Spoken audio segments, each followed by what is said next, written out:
아들의 최종성과 탁월성, 설교 제목이 좀 어렵고 딱딱하기도 하고, 딸보다는 역시 아들이 최고라는 소리인가. 목사님네 아들 둘인데 자랑하나, 약간 오해의 소지도 있어서 사실은 설교 제목을 좀 다른 것으로 바꾸려고 고민을 많이 했는데요, 결국 더 좋은 제목을 찾지 못했습니다. 여기서 말하는 아들은 딸 아들 구별 말고 둘만 낳아 잘 기르자, 잘 키운 딸 하나, 열아들 안 부럽다, 그런 대한민국의 옛날 가족계 구호와는 아무 상관이 없다는 사실을 우리 성도님들 이미 다 잘 알고 계실 것입니다. 오늘 본문에서 아들이란 말은 예수님을 가리키는 말이지요.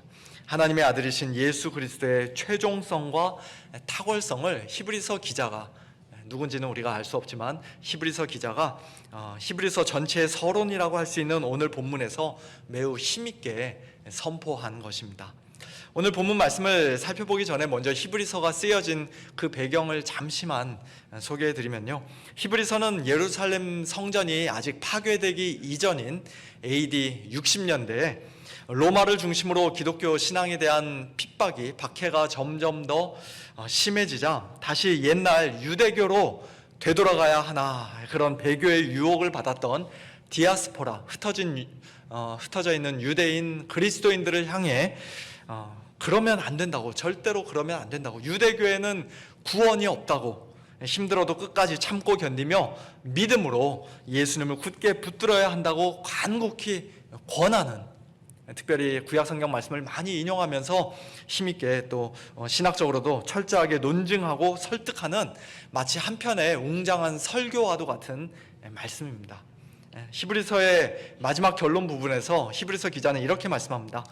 형제들아, 내가 너희를 권하노니 권면의 말을 용납하라. 내가 간단히 너희에게 썼느니라.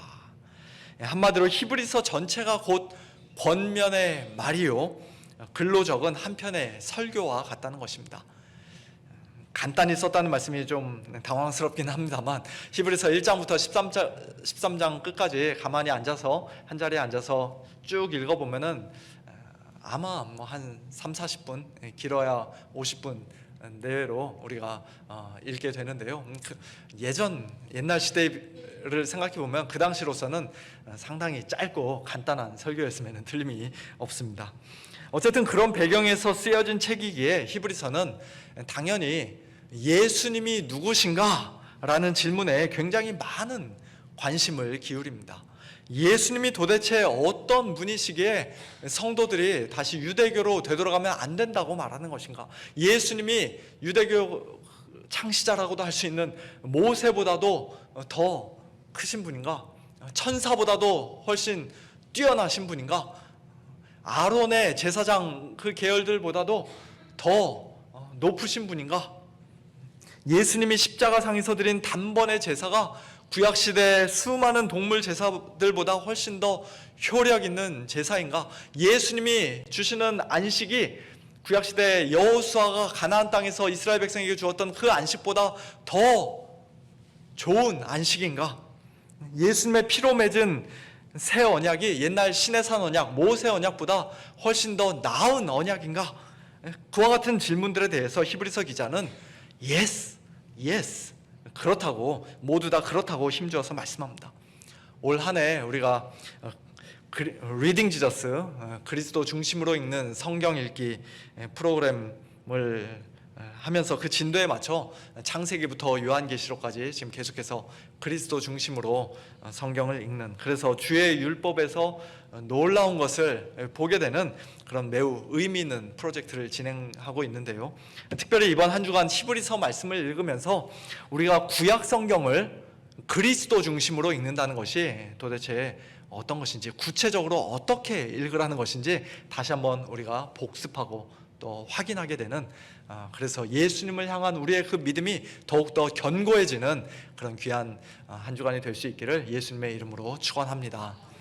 오늘 본문인 1장 1절부터 4절까지는 방금 말씀드린 것처럼 히브리서 전체 서론으로서 비록 몇 구절 안 되는 아주 짧은 구절이지만 예수님이 누구신가에 관한 매우 중요한 내용들을 많이 담고 있습니다. 마치 히브리서 전체를 여기다 다 압축해서 요약해 놓은 듯한 그런 느낌도 들 정도입니다. 저는 그것을 크게 두 가지로 구분해서 1절부터 2절 앞부분까지는 아들의 최종성에 관해 살펴보고 2절 뒷부분부터 4절까지는 아들의 탁월성에 관해 살펴보는 가운데 이 시간 우리 성도님들과 함께 잠시 말씀의 은혜를 나누고자 합니다. 먼저 아들의 최종성이라는 말은 말 그대로 아들이 마지막이다, 끝이다 라는 그러한 뜻이죠. 구체적으로 뭐와 관련해서 마지막이고 끝이라는 것입니까? 하나님의 말씀, 다른 말로 하면 하나님의 계시와 관련해서 마지막이고 끝이며 최종적이라는 사실을 우리는 오늘 본문 1절과 2절 말씀을 통해서 알 수가 있습니다. 옛적의 선지자들을 통하여 여러 부분과 여러 모양으로 우리 조상들에게 말씀하신 하나님이 이 모든 날 마지막에는 아들을 통하여 우리에게 말씀하셨다라고 기록합니다. 이 문장에는 많은 대조가 들어 있습니다. 구약시대를 가리키는 옛적에라는 말은 신약시대를 가리키는 이 모든 날 마지막에 라는 말과 대조되고, 선지자들을 통하여 라는 말은 아들을 통하여 라는 말과 대조되며, 구약의 성도들 이스라엘 백성을 가리키는 우리 조상들에게 라는 말은 신약의 성도들과 교회를 가리키는 우리에게 라는 말과 대조됩니다.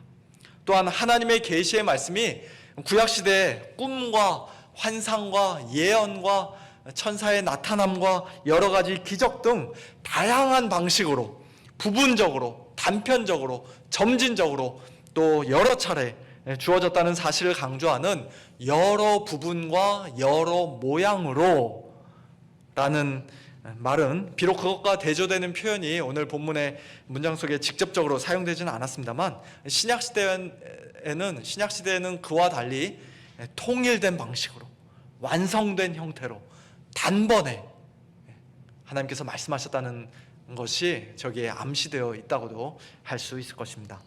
이처럼 구약과 신약의 계시가 여러 면에서 상당히 다르고 또 서로 이런저런 차이들이 있는데요, 그러나 똑같은 것, 동일한 것이 하나 있지요. 무엇입니까? 바로 하나님이 말씀하셨다라는 것입니다.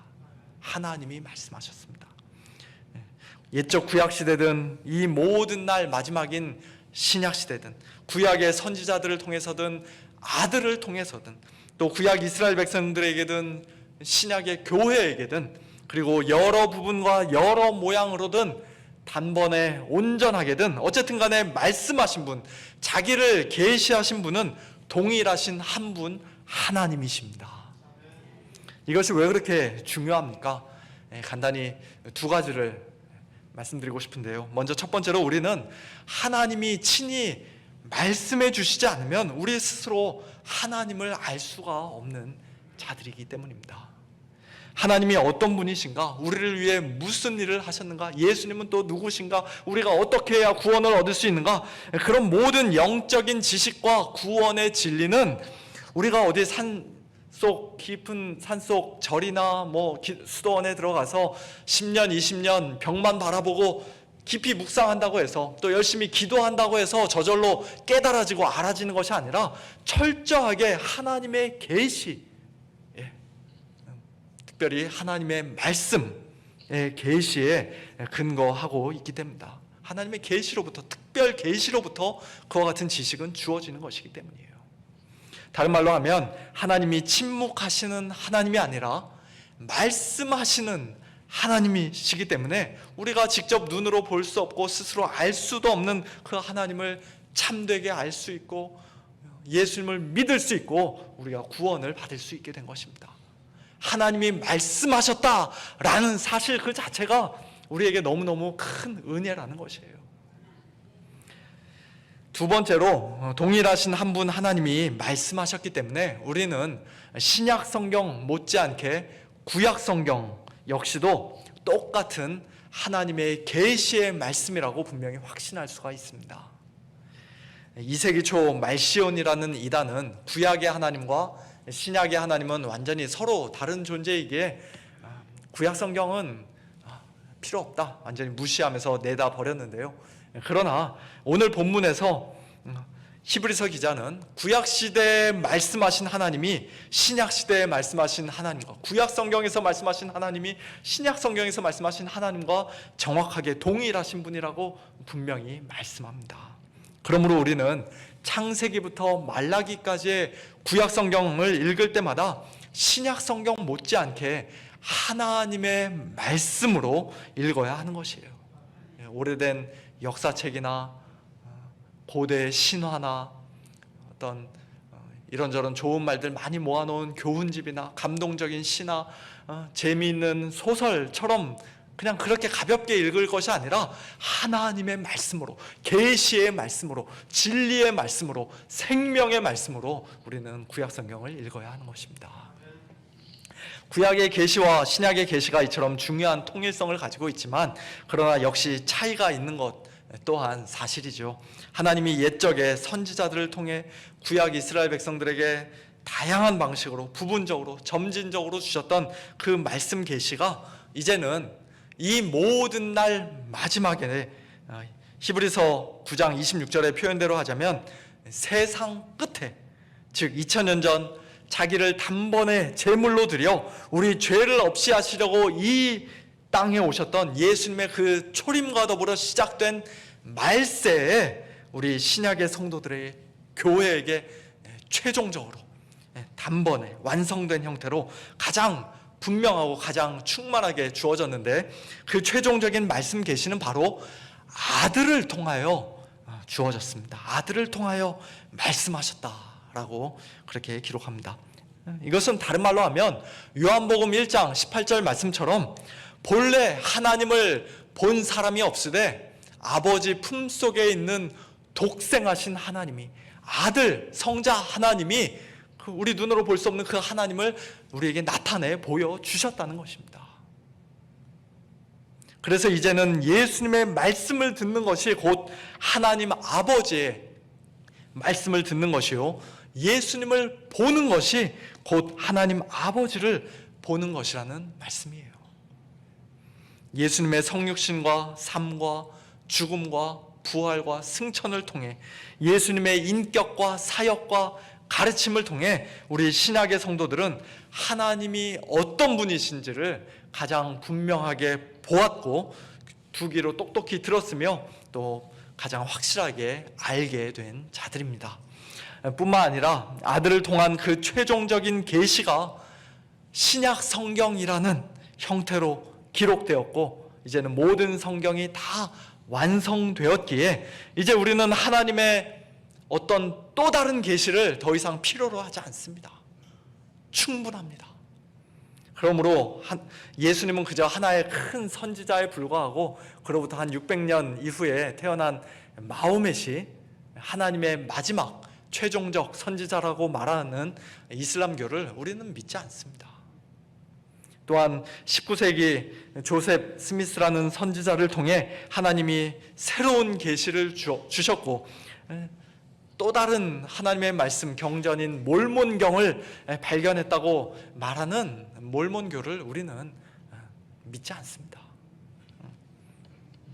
더 나아가 하나님의 완전하고 최종적인 말씀이신 예수님으로는 충분하지 않고, 하나님의 감동으로 기록된 성경 66권으로는 충분하지 않고, 오늘날에도 계속해서 꿈이나 환상이나 어떤 계시나 예언 등을 통해서 하나님의 또 다른 특별 계시, 직통 계시를 계속 받으며 우리가 살아야 한다고 말하는 불건전한 신비주의에 우리는 동의할 수가 없습니다. 2000년 전에 이미 시작된 이 모든 날 마지막에 하나님은 아들을 통하여 우리에게 분명히, 충분히, 완전하게, 최종적으로 말씀하셨습니다.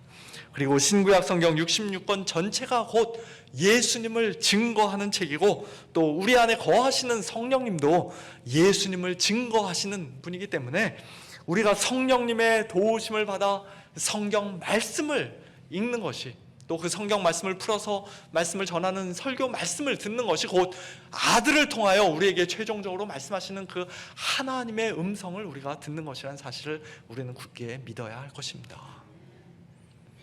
이어지는 2절 뒷부분부터 4절까지는 아들의 탁월성에 대해서 여러 가지를 말씀하시는데요. 시간 관계상 우리가 하나하나 다 자세하게 살펴볼 수는 없습니다만 크게 세 가지 카테고리로 나눠서 묶어서 간단히 살펴보기를 원합니다. 먼저 첫 번째는 아들과 이 세상 모든 만물과의 관계, 즉 피조물과의 관계로서 예수님은 만유의 상속자시요 모든 세계의 창조주이시며 또 만물을 붙들고 계시는 분이라고 오늘 본문에서는 말씀합니다. 만유, 만물 둘 다 똑같은 말인데 왜 다르게 번역을 했는지는 잘 모르겠습니다. 어쨌든 간에 이 아들을 만유의 상속자로 세우셨다라는 것은 한마디로 아버지의 것이 다 아들의 것이라는 그런 말씀이죠. 아버지 하나님의 것이 다 예수님에게로 물려지고 상속된다는 것입니다. 예수님은 하나님의 영원하신 아들로서 창세 전부터도 이미 그 상속자로서의 권리를 충분히 정당하게 가지고 계셨지만, 그러나 특별히 우리를 위해 죽으시고 부활하심으로써 너는 내 아들이라, 오늘 내가 너를 낳았도다, 내게 구하라, 내가 이방 나라를 내 유업으로 주리니 내 소유가 땅끝까지 이르리로다 라는 시편 2편 하나님의 말씀, 하나님의 약속을 온전히 성취하셨고, 또 모든 권세, 하늘과 땅의 모든 권세를 아버지께 받으셨습니다. 그리고 그 상속받으신 만물을 우리에게도 나눠 주시겠다고, 하나님의 자녀인 우리 성도들 역시도 곧 하나님의 상속자요 그리스도와 함께한 상속자가 되었다고 고린도전서 3장과 로마서 8장 등에서는 말씀합니다. 예수님은 또한 우리의 창조주가 되십니다. 오늘 본문 2절 그로 말미암아 모든 세계를 지으셨다는 말씀과 동일한 말씀이 요한복음 1장과 골로새서 1장 등에도 기록되어 있는데요. 그러니 창조주이신 아들이 일개 피조물에 불과한 천사들보다 훨씬 더 뛰어나신 것은, 오늘 본문 4절에서 말씀하는 것처럼 천사들보다 훨씬 더 뛰어나신 것은 너무나도 당연한 일이라는 것을 우리는 알 수가 있습니다. 예수님은 이처럼 우리의 창조주이실 뿐만 아니라 또한 지금 이 시간에도 그의 능력의 말씀으로 만물을 붙들고 계시는 분입니다. 광활한 우주에 떠있는 수많은 별과 행성들이 한치의 오차도 없이 정확하게 자기 길을 가는 것, 그 궤도를 유지하면서 자기 길을 가는 것도 예수님이 그 능력의 말씀으로 그 모든 것을 붙들고 계시기 때문이고, 또 우리 몸속에 있는 모든 장기들과 수많은 세포들과 우리 눈으로는 볼 수조차 없는 가장 작은 DNA 같은 그런 모든 것들이 각각 알아서 척척 움직이고 활동하고 우리로 하여금 일상생활을 할 수 있도록, 그리고 우리의 생명을 유지시키는 그 모든 것들, 밤에 자는 동안에도 심장은 계속해서 뛰는 그런 모든 것들이 역시도 예수 그리스도께서, 아들이신 예수 그리스도께서 그 능력의 말씀으로 만물을 붙들고 계시기 때문이라는 것입니다. 만물을 붙드시는 그 손을 놓으시면 이 온 우주 만물은 즉시 무너져 버리고 모든 것이 다 아무것도 아닌 것으로, nothing, 무로 돌아가게 될 것입니다. 예수님이 이런 분이시라는 사실을 우리가 평소에 과연 얼마나 생각하면서 살고 있는지 모르겠습니다. 우리 예수님은 우리가 생각하는 것 이상으로 정말로 너무너무 크고 위대하신 분임을 오늘 말씀들을 통해 다시 한번 확인하게 됩니다. 두 번째 카테고리는 아들과 하나님 아버지와의 관계로서 예수님은 하나님의 영광의 광채시요 그 본체의 형상이십니다. 예수님이 하나님의 영광의 광채시라는 것은 한마디로 예수님이 하나님과 동일하신 분, 즉 그 본질과 속성과 능력과 영광과 모든 것에 있어서 하나님과 동일하신 분이라는 말씀입니다. 어두운 밤에 하늘에 달빛이 환하게 빛날 때 달은 스스로 자기가 빛을 발산하는 것이 아니죠. 태양빛을 받아서 반사해서 비춰주는 것 뿐입니다만, 예수님은 그런 달빛과 같은 분이 아니라 태양 그 자체로부터 나오는 햇살처럼 우리가 눈으로 쳐다볼 수도 없는 그 영광스러운 찬란한 빛과 같은 분이라는 것이 바로 예수님이 하나님의 영광의 광채시라는 말씀의 의미라고 할 수 있습니다. 4세기 말에 채택된 니케아 콘스탄티노플 신조라는 것이 있습니다. 우리가 매주 예배 시간에 고백하는 사도신경, 사도신조보다 어떤 면에서는 더 큰 권위를 가지고 있는, 동방교회, 서방교회 상관없이 모든 전 세계 모든 교회가 다 동일하게 고백하는 아주 중요한 신조인데요. 거기서는 예수님께 대해서 이런 신앙을 고백합니다. 이렇게 신앙을 고백합니다. 우리는 한 분 예수 그리스도를 믿습니다. 그분은 영원한 아버지로부터 나신 독생자로서 빛으로 오신 빛이시요 참 하나님으로부터 오신 참 하나님이십니다. 그분은 피조된 것이 아니라 나셨기 때문에 아버지와 본질이 동일하십니다. 만물은 그로 말미암아 지은 바 되었습니다. 그 이후에 생략된 부분은 우리가 고백하는 사도신경과 거의 비슷하기 때문에 제가 더 쓰지는 않았습니다. 되게 저 고백에 아멘이십니까? 예수님은 참 빛으로 오신 빛이시고 또 참 하나님으로부터 오신 참 하나님이십니다. 아버지와 본질이 동일하신 분이시고 우리의 창조주가 되신 분입니다. 그렇게 고백을 합니다. 예수님은 또한 하나님의 본체 형상이라고 오늘 본문에서 말씀합니다. 즉 하나님의 본체, 본질을 마치 도장으로 찍은 것처럼, 붕어빵 기계로 딱 찍어 놓은 것처럼 똑같은, 하나님과 똑같은 형상을 가지신 분이라는 그런 뜻입니다. 본질은 똑같지만 그러나 위격에 있어서는 서로 구분이 된다는 사실을 우리는 이 말씀을 통해서 알 수 있게 되는데요. 요한복음 1장과 골로새서 1장 등에도 비슷한 말씀이 기록되어 있습니다. 태초에 하나님과 함께 계셨던 말씀이, 즉 위격적으로는 아버지와 구분이 되시는 아들이 본질로는 곧 아버지와 동일하신 하나님이십니다. 또한 그는 보이지 아니하는 하나님의 형상이라고 말씀합니다. 어쨌든 이런 모든 말씀을 통해 우리는 예수님이 곧 하나님이심을 분명히 확신할 수가 있습니다. 그러므로 예수님의 신성을 부인하고 예수님이 참 하나님이심을 믿지 않는 여호와의 증인들과는 우리가 동일한 신앙 고백을 할 수가 없는 것이에요.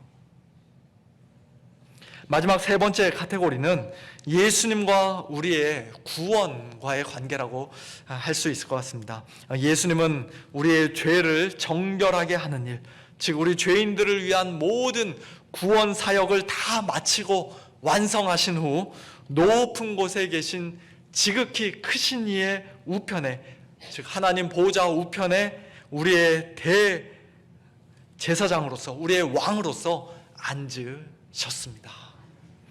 이것은 히브리서의 가장 중요한 중심 주제 중에 하나인데요.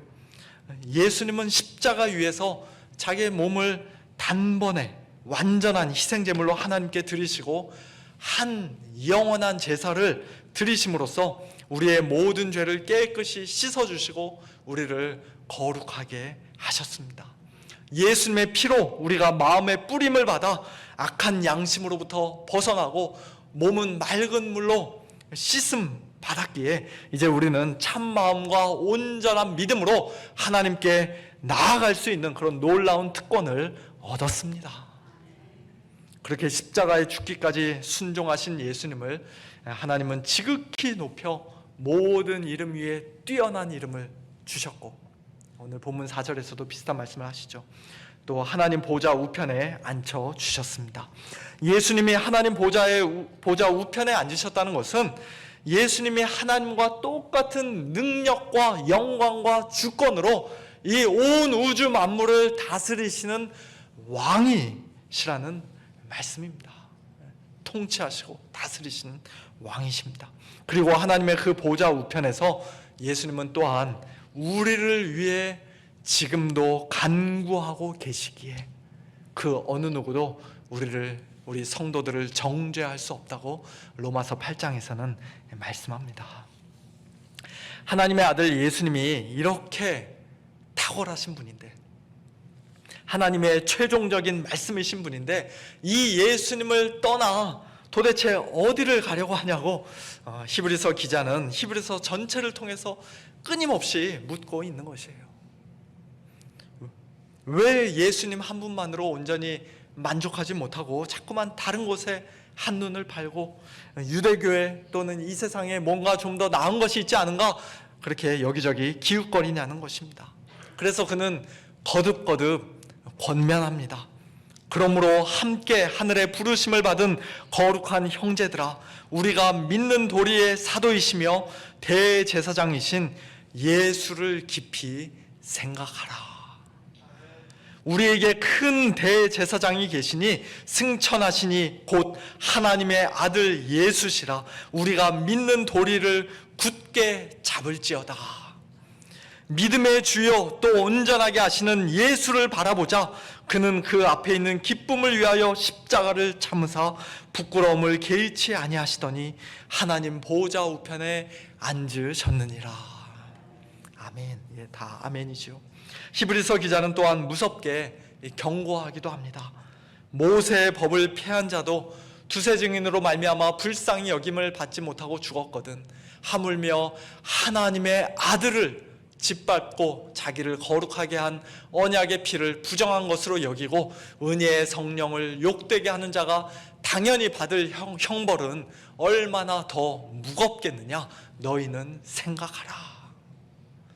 생각하라고 계속 말씀합니다. 권면이든 경고든 어쨌든 결론은 동일하게 예수, 오직 예수입니다. 사랑하는 성도 여러분, 오늘 우리는 과연 예수님을 어떤 분으로 알고 어떤 분으로 믿고 있습니까? 예수님만이 참으로 우리의 유일한 길이요 진리요 생명이십니까? 예수님의 아들의 하나님의 아들 예수님의 최종성과 탁월성을, 즉 예수님이 우리의 최종적인 선지자요 진정한 왕이요 가장 큰 대제사장이요 또 우리의 창조주시요 하나님이시라는 사실을 분명히 믿으십니까? 예수님은 오늘 저와 여러분에게도 묻고 계십니다. 너희는 나를 누구라 하느냐? 내 말이 어렵다며 떠나가버린 저 사람들처럼 너희도 가려느냐? 요한의 아들 시몬아, 아니 서문교회 아무개야, 네가 나를 사랑하느냐? 이 사람들보다, 이 세상 모든 것들보다 네가 정말로 나를 가장 사랑하느냐? 그렇게 묻고 계십니다. 그와 같은 질문에 우리는 과연 어떤 대답을 해야 마땅하겠습니까? 주님, 주는 그리스도시요 살아계신 하나님의 아들이십니다. 주여, 영생의 말씀이 주께 있사오니 우리가 누구에게로 가겠습니까? 우리가 주는 하나님의 거룩하신 자인 줄 믿고 알았습니다. 주님, 그렇습니다. 내가 주님을 사랑하는 줄 주께서 아십니다. 그렇게 대답하며 예수님을 더욱더 굳게 붙잡는 우리 모두가 될 수 있기를 예수님의 이름으로 축원합니다. 만약에 그와 같은 대답을 혹시 하지 못한다면 우리는 하나님 앞에 엎드려 이렇게 기도해야 할 것입니다. 하나님이여, 불쌍히 여기소서. 저는 죄인으로소이다. 예수님이 누구신지 그동안 전혀 신경 쓰지 않고 아무런 관심도 기울이지 않았던 저의 영적인 무감각함, 영적인 나태함을 이 시간 회개합니다. 예수님보다 오히려 이 세상과 세상에 속한 것들을 더 사랑하였던 저의 탐욕과 정욕을 회개합니다. 예수님 이외에 다른 곳에서, 엉뚱한 곳에서 참된 만족을 찾으려 이리저리 기웃거렸던 저의 어리석음을 회개합니다. 예수님을 믿는다 하면서도 때로는 예수님을 의심하고 또 예수님을 온전히 의지하지 못했던 저의 불신앙을 회개합니다. 이제부터는 오직 예수의 사람 되기를 소원하오니 저에게 믿음을 더하여 주시옵소서. 저를 불쌍히 여기시고 저의 믿음 없음을 불쌍히 여기시고 저에게 믿음을 더하여 주시옵소서. 이와 같은 기도를 하나님께서 기쁘게 들으시고 반드시 응답해 주실 줄로 믿습니다. 아들의 최종성과 탁월성을 분명히 믿고 고백하는 성도들답게 믿음의 눈으로 예수님을 늘 바라보고 매일 매순간 예수님을 깊이 생각하며 또 우리의 믿는 도리이신 예수 그리스도를 더욱더 굳게 붙잡는 그와 같은 삶으로서 하나님께 영광 올려드리는 우리 모두가 될 수 있기를 예수님의 이름으로 축원합니다.